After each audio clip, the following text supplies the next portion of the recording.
Hi friends, welcome my channel. আজও একটা recipe নিয়ে হাজির হয়ে গেছি আপনাদের কাছে শেয়ার করব বলে। তো দেখুন, বাড়িতে একটা প্যাকেটের মধ্যে মাশরুমের বীজ ছড়িয়ে লাগানো ছিল, তো সেই মাশরুম তুলে রান্না করলাম। তো দেখুন, মাশরুমগুলো প্রথমে ছোট ছোট করে কেটে জল দিয়ে ধুয়ে নিলাম। তো আমার চ্যানেলে যারা নতুন আছেন, একটা লাইক দিয়ে ভিডিওটা প্রথম থেকে শেষ পর্যন্ত দেখার অনুরোধ রইল। দেখুন, কড়াইতে তেল দিয়ে দিলাম। তেল গরম হলে দিয়ে দিলাম কেটে রাখা মাশরুমগুলো। এরপর একটা মিডিয়ামে রেখে মাশরুমগুলো সামান্য লবণ ছড়িয়ে ভেজে নেব।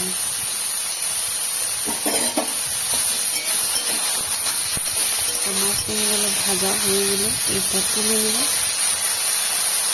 এরপর কড়াতে আরও 2 থেকে 3 চামচের মতো সর্ষের তেল দিয়ে দিলাম, গোটা জিরে দিলাম, এরপর কালো জিরে দিলাম 1/2 চামচ, এরপর কুচানো টমেটো আর 3টে কাঁচা লঙ্কা দিয়ে দিলাম। সম্পূর্ণ নিরামিষ রেসিপি, তাই আদা বাটা, হলুদ, জিরে, ধনে ও শুকনো লঙ্কা দিলাম। তো মশলাগুলো যাতে পুড়ে না যায় সেই জন্য সামান্য জল দিয়ে দিলাম। এরপর কিছুক্ষণ কষিয়ে রান্না করতে থাকবো। এরপর দিয়ে দিলাম কাজু, পোস্ত ও সরষে একসাথে বেটে রেখেছিলাম, সেটা এর মধ্যে দিয়ে দিলাম। এরপর 5 থেকে 10 মিনিট কষিয়ে রান্না করতে থাকবো। স্বাদ মতো লবণ দিয়ে দিলাম। তেল উপরে উঠে এসেছে, তার মানে আমার কষানো প্রায় ঠিকঠাক হয়েছে। এরপর ভেজে রাখা মাশরুমগুলো এর মধ্যে দিয়ে দিলাম।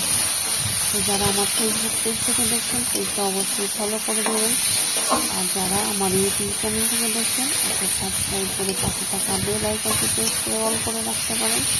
তাহলে আমার নতুন নতুন রেসিপি ছাড়ার সাথে সাথে আবার আগে আপনার কাছে পৌঁছে যাবে।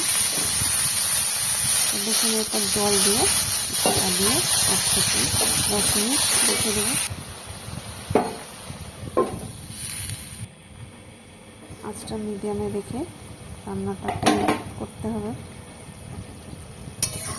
দেখুন, হয়ে গেছে আমার মাশরুমের রেসিপি। গরম ভাতের সাথে খেতে অসাধারণ লাগবে। তো ভিডিওটি শেষ পর্যন্ত দেখার জন্য অসংখ্য ধন্যবাদ রইল।